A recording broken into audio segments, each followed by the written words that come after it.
Bismillah. Assalamualaikum warahmatullahi wabarakatuh. Alhamdulillah atas nikmat Islam, iman, dan juga umur yang masih Allah subhanahu wa ta'ala selalu berikan kepada kita. Semoga kita istiqomah dengan keislaman dan keimanan kita sampai ajal datang nanti.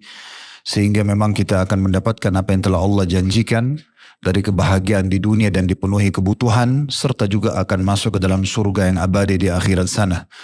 Selanjutnya kita panjatkan salam hormat kita kepada orang yang telah membawa kepada kita syariat Allah subhanahu wa ta'ala sebaik-baik suri tauladan, manusia yang paling pantas untuk diidolakan, kiai dan guru semua orang-orang beriman, rujukan satu-satunya dalam mengambil apapun kebaikan.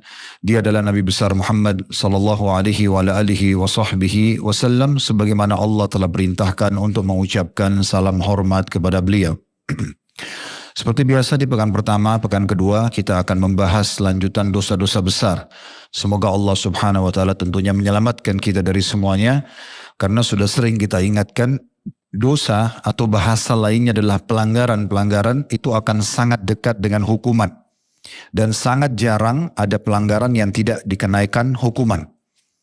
Kalau dalam syariat Allah subhanahu wa ta'ala, dosa-dosa itu walaupun kecil akan mendatangkan hukuman, tujuannya untuk membersihkan dia dari hukuman yang besar nanti di akhirat sana. Jadi diistilahkan dengan takfir atau pembersihan daripada dosa-dosa. Makanya Allah subhanahu wa ta'ala menjadikan sakit, gangguan orang, duri yang menusuk tubuh dalam hadis riwayat Muslim, itu akan menjadi pembersihan terhadap dosa-dosa. Dosa itu tujuannya dipelajari untuk dijauhi dan tidak perlu dicoba. Tidak perlu kita mengatakan misalnya babi itu haram, tapi saya ingin tahu dulu rasanya seperti apa.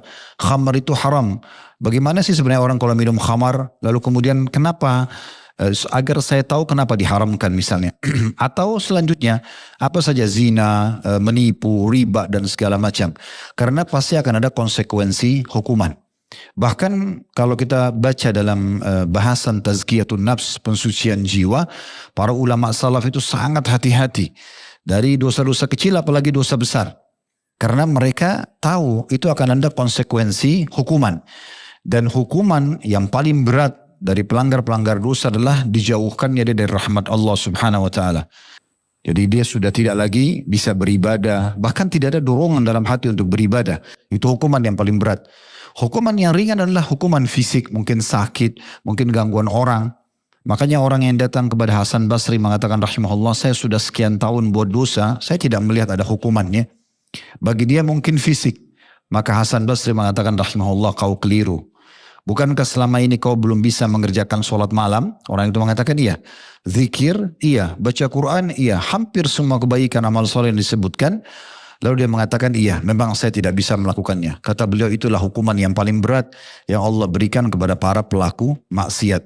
Dijauhkannya hatinya, fikirannya, anggota tubuhnya dan keinginannya untuk selalu taat kepada Allah subhanahu wa ta'ala. Dari sini kita bisa fahami juga, kalau seandainya hati kita masih tergerak, mau beribadah, mau sholat berjamaah, hadir majelis ilmu, sibuk dengan zikir, doa, apa saja kebaikan, kemudian kepada kebaikan yang lainnya, maka itu berarti tanda-tanda keimanan.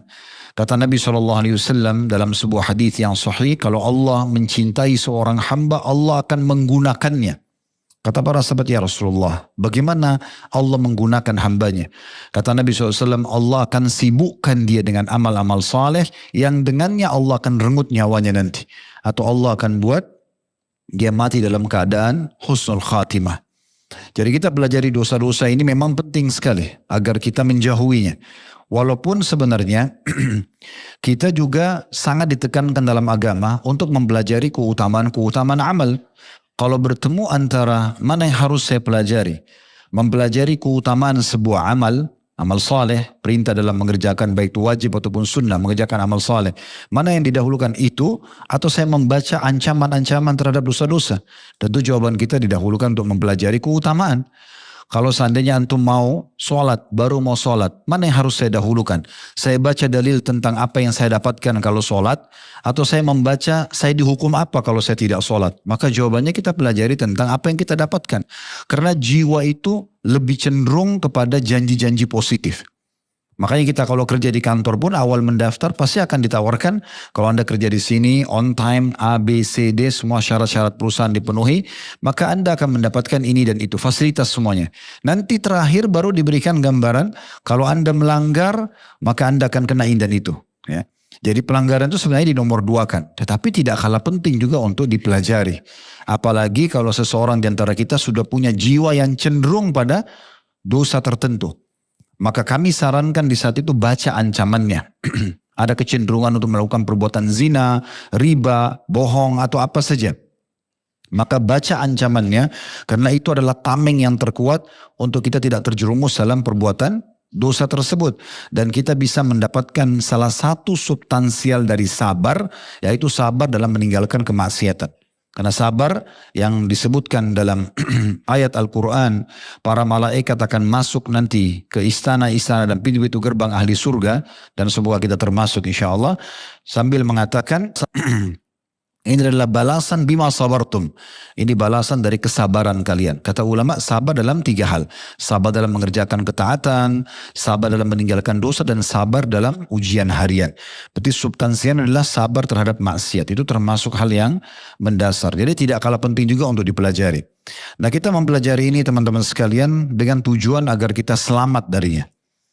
Dan pekan pertama, pekan kedua ini akan terus kita lanjutkan sampai buku kita ini selesai. Dan pada malam ini insya Allah kita akan bahas salah satu dosa besar yang harus dihati-hati, yaitu bab al-mutasyabbi' bima lam yu'ta, atau bab orang yang merasa puas dengan perkara yang tidak diberikan. Terjemahan lainnya sebenarnya bab haramnya mengakui apa-apa yang tidak dimiliki, apa-apa yang tidak dimiliki.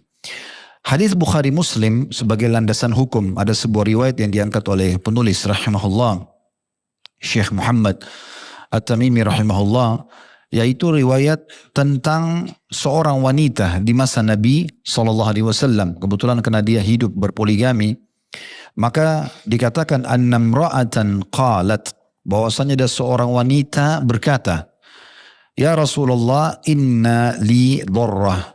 Wahai Rasulullah, saya punya madu. Suami saya punya istri yang lain. Fahal alayya junahun in tashabba'tu min zawji bima lam yu'tini?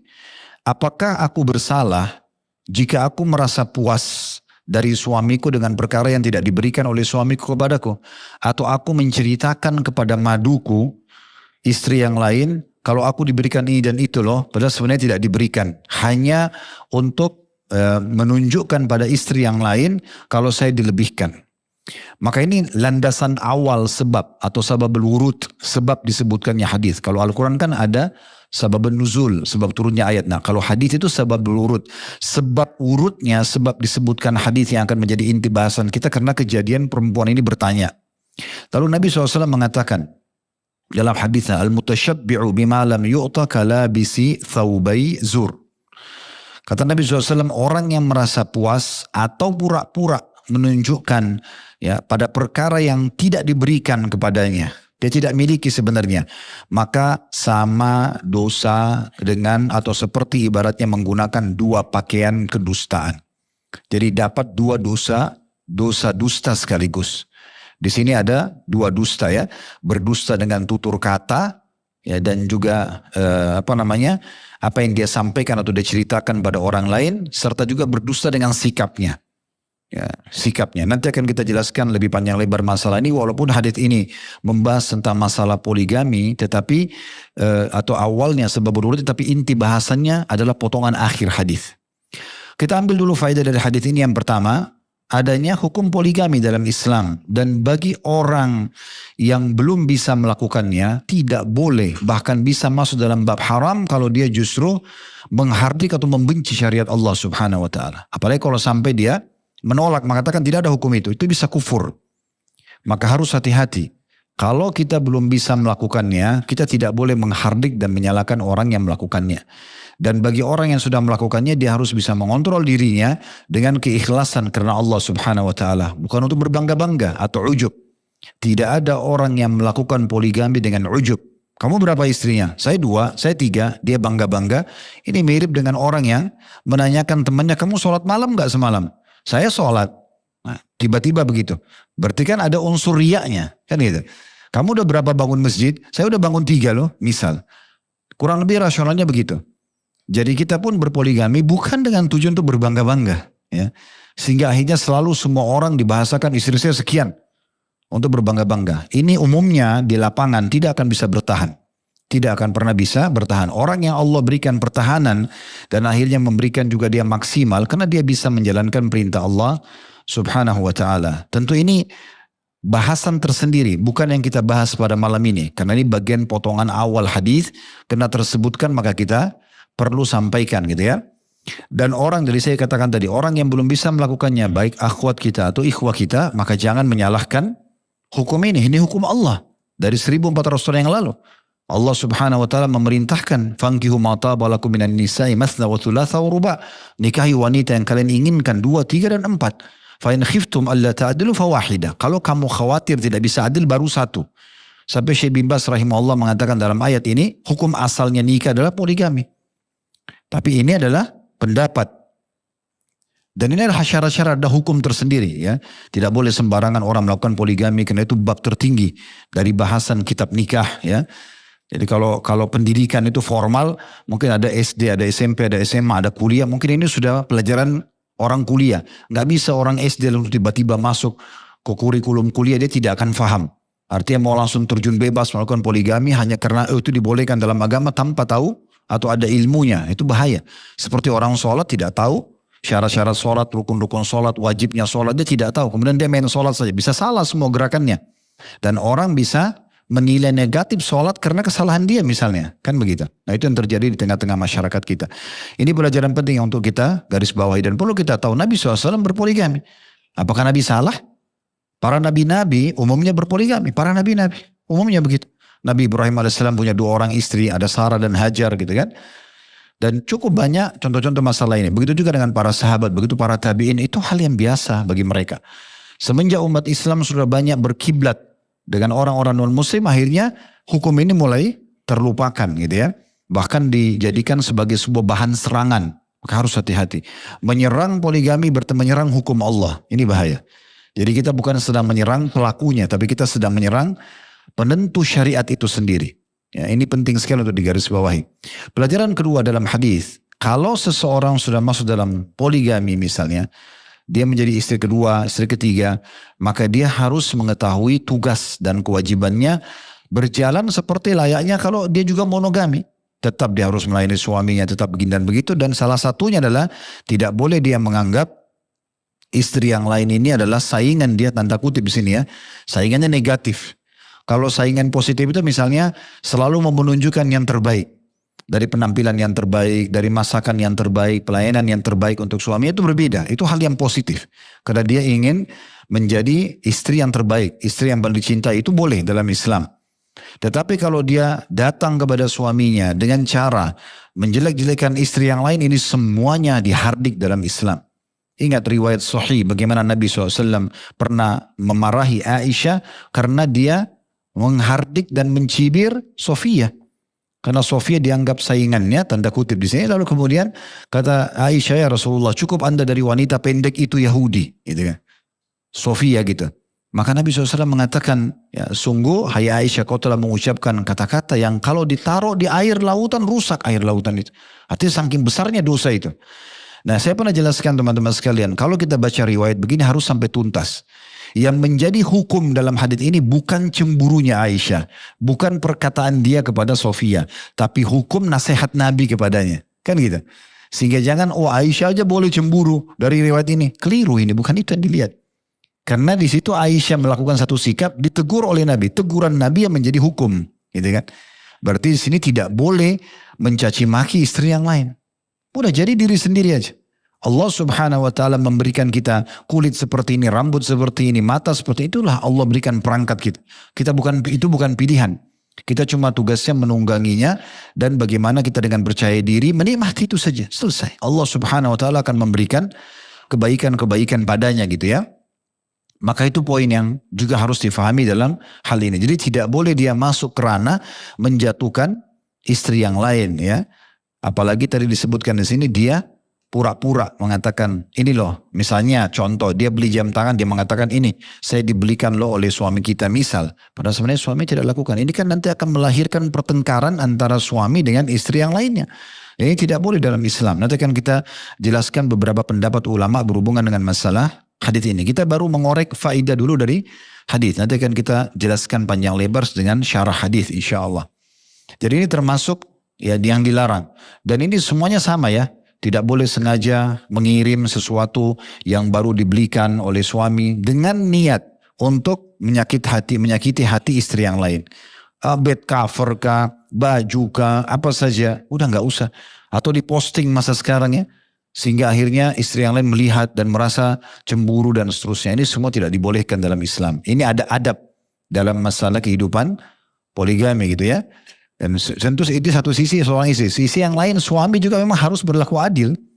Dia kalau membeli sesuatu produk, hukumnya wajib adil secara nilai. Ya secara nilai. Misalnya dia belikan istri pertama nilainya 100.000 baju itu, maka istri kedua juga sama 100.000, yang ketiga juga sama, yang keempat juga sama. Tidak boleh berbeda nilainya. Boleh berbeda produknya. Gak usah antum beliin ini baju warna merah, semua harus merah. Ya kan? Yang penting nilainya sama. Atau mungkin yang pertama butuh membeli satu produk dengan harga 1 juta rupiah, yang lain tidak butuh. Ya udah ini jadikan saldo saja buat mereka. Yang ini sudah saya belikan ini, maka silakan kamu punya saldo ini bisa kamu pakai terserah untuk apa. Mau bantu keluarganya, mau ganti handphonenya, mau apa terserah, gitu kan. Jadi kita dinilainya. Dan ini sekali lagi tidak perlu kita sengaja gunakan sebagai senjata menjatuhkan istri yang lain. Nah ini penting sekali ya. Tentu ini kita bicara masalah poligami. Ini berlaku juga hukumnya pada selain hukum poligami. Misal sengaja sebagai istri dia panas-panasin istri tetangganya di sebelah. Gitu kan. Nah, ya, ini loh suamiku baru belikan sehingga istri sebelah ribut sama suaminya. Itu tetangga di sebelah dibeliin baju baru. Ini postingannya. Nah contoh gitu kan. Dan subhanallah innamal a'malu binniyat, ini luar biasa di sini ya. Semua sesuai dengan niat. Kalau antum niat ingin menyerang si fulan, itu sampai ke dia. Kuasa Allah SWT. Tapi antum akan berdosa dengan itu. Akan sampai. Kita niatnya baik, akan sampai juga. Oleh karena itu semua tutur kata yang kita ucapkan, ikhwan akhwat sekalian, hati-hati. Antum bicara tentang seseorang, jangan pikir tidak sampai ke dia. Akan sampai. Baik atau buruk. Oleh karena itu kita kontrol. Makanya Imam Syafi'i mengatakan rahimahullah, orang yang berakal dan beriman, sebelum mengucapkan sebuah tutur kata, dia cerna dulu. Ini bermanfaat tak secara agama? Akan dihisap oleh Allah enggak? Kalau tidak, misalnya dia bermanfaat dan tidak akan dihisap, memang tidak ada dosa, dia ucapkan. Kalau enggak, dia tahan dirinya. Dia tidak usah ucapkan, gitu ya. Nah ini poin penting. Kalau ada orang yang sengaja mengarang-ngarang sesuatu yang dia tidak miliki, dan hukum ini berlaku luas sekali ya. Berlaku luas sekali. Berlaku padanya juga hukum kalau ada seorang pegawai di perusahaan, dia sengaja menunjukkan pada temannya staf yang lain di perusahaan, seakan-akan dia diberikan oleh dirut, oleh manajer, ya tunjukkan ini loh saya dikasih ini loh saya dia terima kasih. Padahal sebenarnya tidak. Agar dia dianggap namanya harum di perusahaan atau dianggap lebih dihormati. Padahal sebenarnya tidak. Ini masuk dalam ancaman yang sama. Ya. Orang yang tidak alim secara agama menunjukkan dirinya seakan-akan alim. Dia tahu ini pakaian tertentu seorang alim. Dia berpenampilan seperti itu supaya orang anggap dia alim. Dia bohong gitu kan. Atau dia miskin tapi dia berpenampilan sengaja seperti orang kaya. Banyak ini yang bujang-bujang ini ya. Pada saat mau melamar perempuan supaya diterima, pinjam mobilnya tetangga BMW. Misal datang ke rumah calon mertuanya supaya dikira orang kaya. Untuk apa? Terus habis nikah ternyata enggak naik motor terus antum disuruh cerai gimana? Kan gitu. Saya pernah lihat beberapa kasus ikhwah begitu ya. Untuk apa? Kenapa enggak tampil apa adanya? Datang dengan motor antum tampil. Gentle sebagai laki-laki. Kan ini keadaan saya. Ini kemampuan saya. Kalau ada sesuatu yang mereka minta, bilang doakan saya supaya saya mampu, saya akan lakukan insya Allah. Kan bisa saja begitu ya. Jadi tidak perlu kita berbajah dua seakan-akan kita memiliki padahal sebenarnya tidak gitu ya. Ada orang juga begitu mengaku kerja di sebuah perusahaan. Padahal sebenarnya tidak. Selalu dia bilang saya kerja di perusahaan ini. Mungkin dia beli bajunya. Ya, seragam mungkin ini tunjukkan sama tetangga-tetangganya. Atau dia pulang kampung. Seakan-akan dia kerja di situ. Padahal sebenarnya tidak. Untuk apa semuanya? Apa yang sedang dikejar? Pujian lisannya orang? Apa yang antum dapat dengan pujian itu? Oh ya kamu hebat. Kerja di situ. Oh ya kamu gini dan begitu. Apa yang didapat? Semua pujian itu hanya sepanjang lidah. Tidak membuat badan kita tambah gemuk, tidak membuat kita tambah pintar, tidak menambah harta kita, nggak ada sesuatu. Ada orang gitu ya, dia tergila-gila dengan pujian, apapun dia siap korbankan hartanya lah, nama baiknya, hanya untuk pujian. Apa yang mau didapat di pujian itu? Makanya pujian ini masuk dalam bab riya, pamer dalam ibadah, ujub, berbangga-bangga, semua dilarang. Masuk dalam kategori dosa besar, nggak perlu. Dan ini sangat luas, masuk kepada semuanya. Ada orang sengaja beli baju, bajunya itu kelihatan berotot semua. Padahal dia kerempeng, kurus. Ya. Contoh, untuk apa? Ya, jalan depan orang supaya kelihatan begitu. Untuk apa yang mau didapatkan? Saya kadang-kadang tidak habis pikir teman-teman, apa yang mau dicari gitu ya. Kita kan sebagai orang yang berakal berpikir, kalau kita mau kerjakan sebuah perbuatan atau ada sikap kita mau tunjukkan, kan harus tanya ini manfaatnya apa. Kalau hanya pujian orang lupakan sudah. Ya, makin tidak dipuji makin bagus. Ya. Apalagi berhubungan dengan perbuatan ibadah, itu tidak boleh sama sekali ya. Pernah ada orang sholat indah sekali di sebelah Nabi, di dalam masjid Nabi SAW. Saking khusyuknya sampai yang ada orang sebelah Nabi mengatakan, ya Rasulullah, saya suka banget sama orang ini. Karena ibadahnya luar biasa, sholatnya bagus. Kata Nabi SAW, jangan kau perdengarkan ke dia. Karena kau perdengarkan, kau binasakan orang ini. Karena kalau dia dengar jadi riak, tadinya khusyuk jadi riak nantinya. Contohnya gitu ya. Jadi tampil apa adanya, ikhwan akhwat sekalian. Tampil apa adanya. Seorang mukmin yang nampak depan, itulah dalam hatinya. Dia senyum-senyum benar hatinya. Dia nggak suka, selesai. Saya pernah berbagi di kelas kita sini ya. Coba belajar teman-teman sekalian tampil apa adanya. Antum kalau memang punya kemampuan, tidak apa-apa antum tampil dengan, karena kita tidak akan paksakan diri. Nikmati mobil yang memang yang ada, pakaian yang ada, memang kita mampu, masa? Kalau tidak mampu tampil apa adanya, selesai kan gitu. Tidak usah dipaksakan, karena memaksakan ini akan lewat dari kapasitas kita. Semua punya kapasitas ya. Jangkauan tangan kita ada kapasitasnya, kaki kita ada kapasitas, badan kita semua ada kapasitasnya. Jangan melampaui karena nanti kita tidak mampu untuk melanjutkan ke sana ya. Ada juga kejadian subhanallah.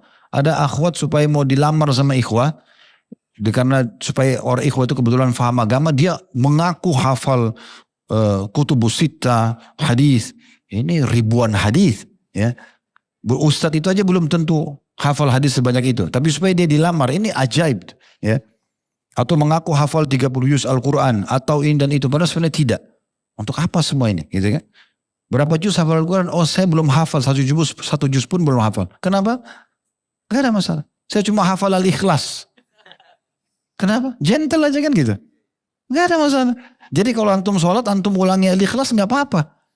Kalau antum ngaku 30 juz tas sholat jam malam sama istri bilang kok qul huwallahu ahad terus gitu ya. Itu kan tidak mungkin. Jadi tampil badannya itu penting dalam Islam. Ini sebenarnya tentang masalah tampil apa adanya, nggak usah berlebihan gitu ya. Tidak apa-apa, percaya diri teman-teman sekalian. Allah memberikan wajah kita begini, Allah datangkan orang yang suka wajah antum nanti. Tidak usah oh, kenapa saya jelek ya? Antum sedang hina penciptanya ini. Yang ciptakan antum itu Allah, yang ciptakan wajah kita ini Allah. Gimana caranya kita mengatakan kita jelek? Kan gitu. Ini bukan buatan manusia sehingga kita menyalahkan dia misalnya. Handphone kita masih bisa mengatakan mungkin ini kurang bagus. Karena memang manusia yang buat. Masih ada pilihan produk lain. Ini kalau tubuh kita nggak bisa. Kan gitu.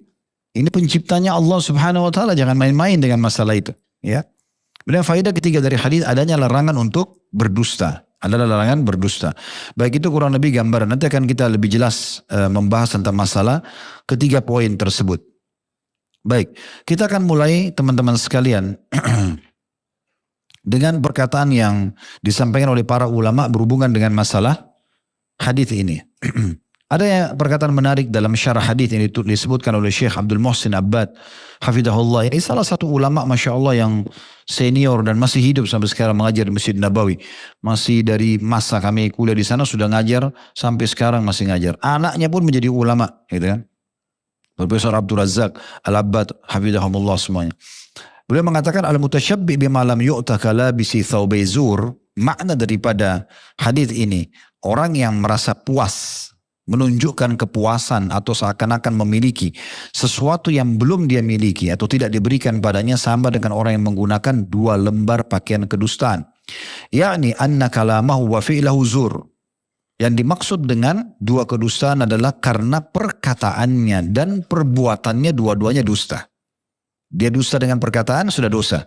Dia dusta dengan sikapnya, pakai jam tangan palsu, pakai mobil tadi yang bukan punyanya, dia tunjuk perusahaan itu yang bukan milik dia, dan seterusnya tadi yang sudah kita berikan contoh, itu adalah kedustaan juga sendiri. Fahuwa kal muttasifu biwasfaini zamimain. Maka dia seperti orang yang memiliki dua ciri ya yang buruk dua-duanya. Wahuwa annahu labisu thawbai zur. Yang dimaksud adalah karena dia menggunakan dua pakaian kedustaan. Walaysa thawban wahidan, dan bukan satu kesalahan saja. Bukan satu kedustaan, bukan satu pakaian kedustaan. Tapi jadi dua karena perkataan dan sikapnya. Wahadhihi ziyadatu fil ithim. Dan ini tambahan dosa. Wa ziyadatu fil dharar. Dan juga menambah ekstra bahaya. Maksudnya hukuman daripada perkataan yang dia sampaikan. Kemudian dijelaskan juga oleh Al-Mulla Ali Al-Qari rahimahullah, wal azhar anna fihi tahdziran lahunna. Dan yang nampak jelas dari hadits ini adalah peringatan terhadap para istri, ya. Anil kadhib, terhadap kedustaan. Tidak boleh berdusta. Udah tampil apa adanya. Tapi apakah boleh Ustaz kalau seandainya memang suami tidak adil?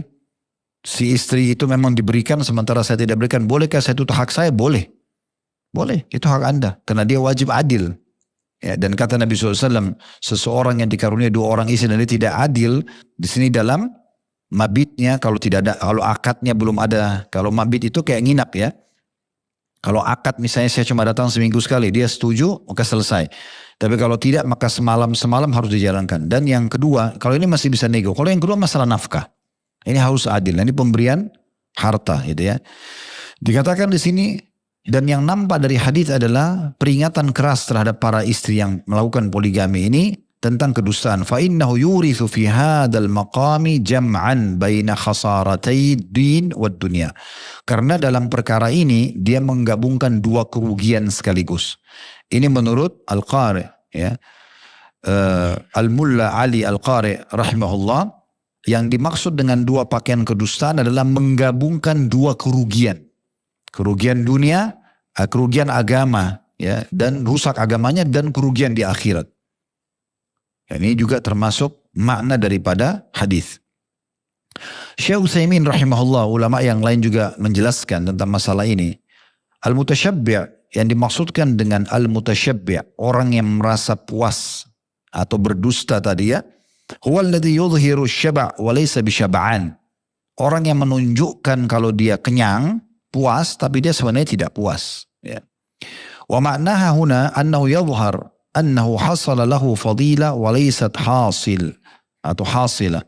Di sini dia tampakkan seakan-akan dia mendapatkan kelebihan padahal sebenarnya tidak dapat. Walabis thawbai zur. Dan yang dimaksud dengan menggunakan dua lembar pakaian kedustaan ai dhi zurin. Wa huwa alladhi yazuru 'alan nasi. Dan maksudnya adalah dia pendusta yang mereka atau dia berdusta kepada orang-orang bi an yata'azza atau bizi ahli zuhud. Seperti contohnya dia menunjukkan seakan-akan dia orang yang zuhud, ya. Au ilm, atau orang yang berilmu, awi tharwa, atau orang yang kaya, liyaktar bihin nas, agar dia berbangga-bangga depan manusia, walaysa huwa bitilkas sifat, tapi dia bukan memiliki sifat tersebut. Nah, kalau Syekh Utsaimin berarti lebih luas bahasannya ya. Jadi bukan hanya masalah poligami sebagaimana tadi kita bilang, tapi semuanya sama. Kalau orang menunjukkan dia sengaja pakai baju misalnya kumuh, lalu dia mengatakan ini karena kezuhudan di dunia. Misal, padahal sebenarnya zuhud bukan begitu ya. Zuhud itu bukan dengan pakai baju kumuh, bukan dengan makan roti kering, bukan. Karena Nabi SAW manusia yang paling zuhud, tapi beliau makan daging. Dan walaupun satu sisi beliau juga pernah makan roti kering. Beliau juga memiliki baju yang bagus. Memang betul beliau memiliki rumah yang sederhana, tapi itu karena keinginan beliau sallallahu alaihi wasallam. Ya. Jadi jangan sampai disalahfahami. Zuhud itu berarti mendahulukan akhirat dari dunia dan bukan meninggalkan dunia. Karena kita tidak dianjurkan dalam Islam untuk meninggalkan dunia. Dalil jelas dalam surah Al-Qasas ya.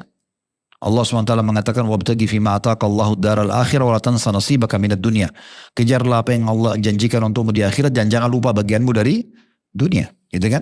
Itu poinnya. Begitu juga dengan menunjukkan tadi ahli ilm, Seakan-akan dia seorang alim padahal sebenarnya tidak ya. Atau dia termasuk orang kaya padahal sebenarnya tidak. Tujuannya untuk menipu orang. Nah ini masuk semua dalam makna hadis ini. Syekh bin Baz juga rahimahullah mengatakan menanggapi hadis ini. Perbuatan seperti ini akan menyakiti hati si madu. Ya. Hada fi idjar ad-darrah.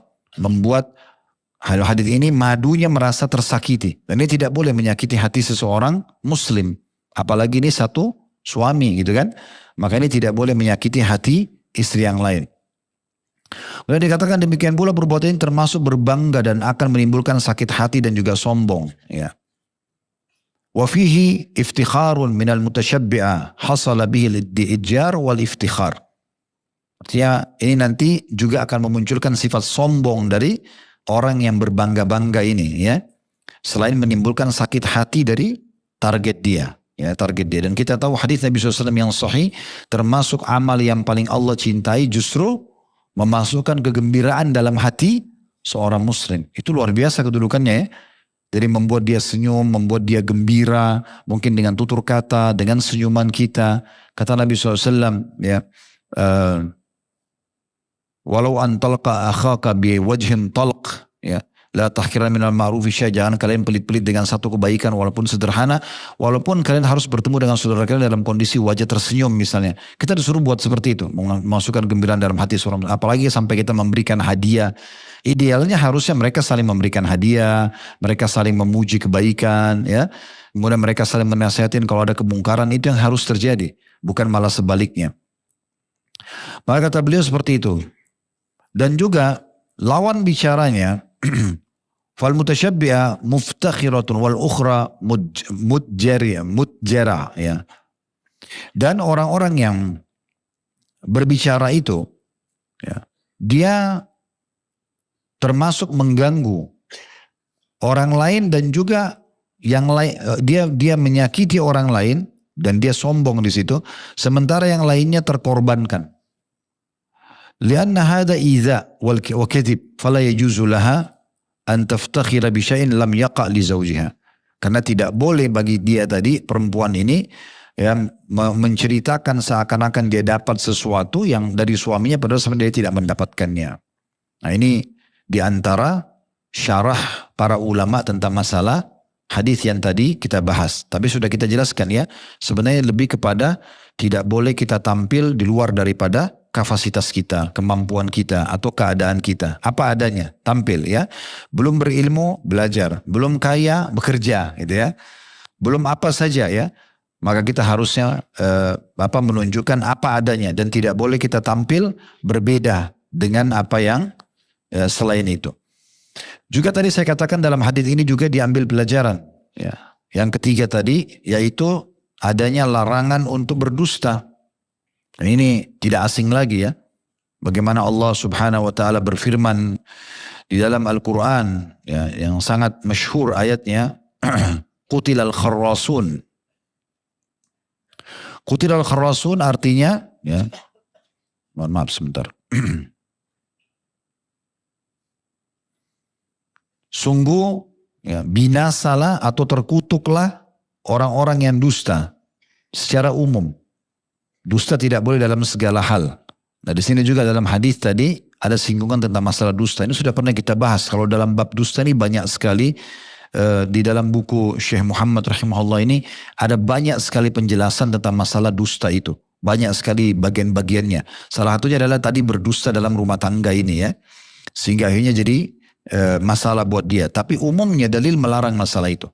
Qutilal kharrasun, tulutul binasa, dan dimurkahilah orang-orang yang suka berdusta ya. Kemudian innallaha la yahdi man huwa musrifun kazzab. Allah tidak akan memberikan petunjuk pada orang-orang yang berlebihan ya, dan juga orang yang suka berdusta ya. Banyak sekali ayat ya tentang masalah Allah murkah dengan orang-orang yang berdusta, itu tidak boleh sama sekali. Dan begitu juga dalam hadis Nabi SAW banyak sekali.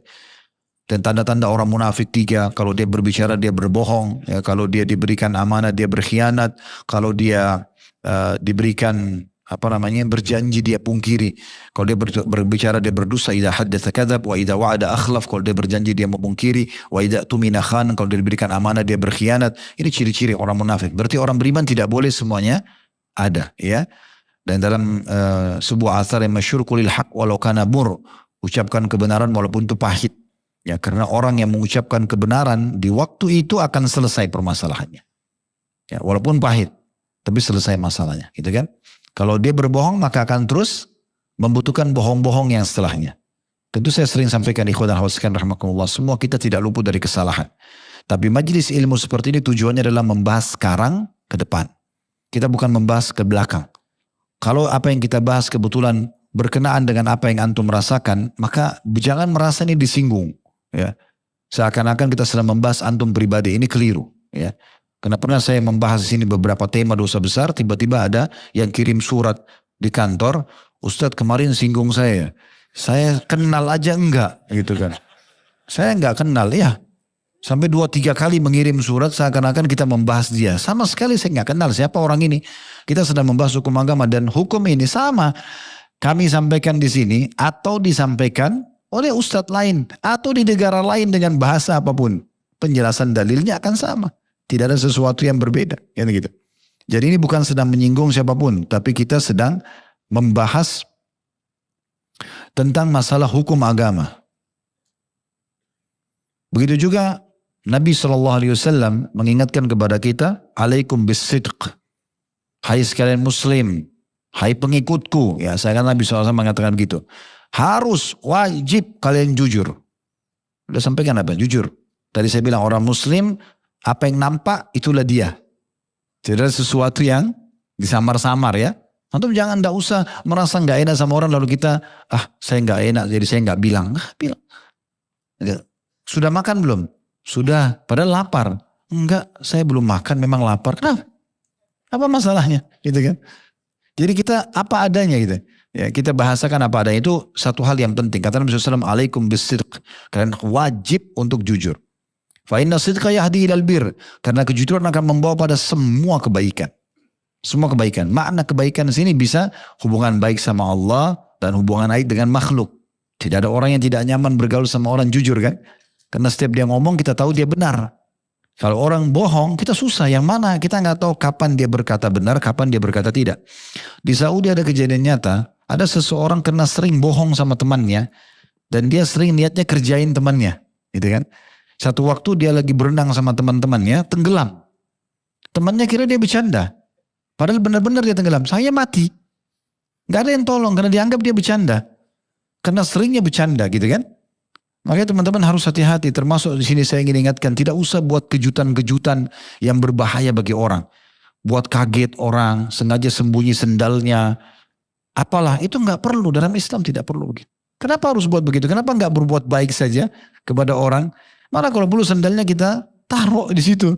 Mudahkan dia untuk mewakili. Kenapa disembunyi? Misal contoh. Kenapa harus orang datang dikagetin? Ya kalau dia jantungan gimana?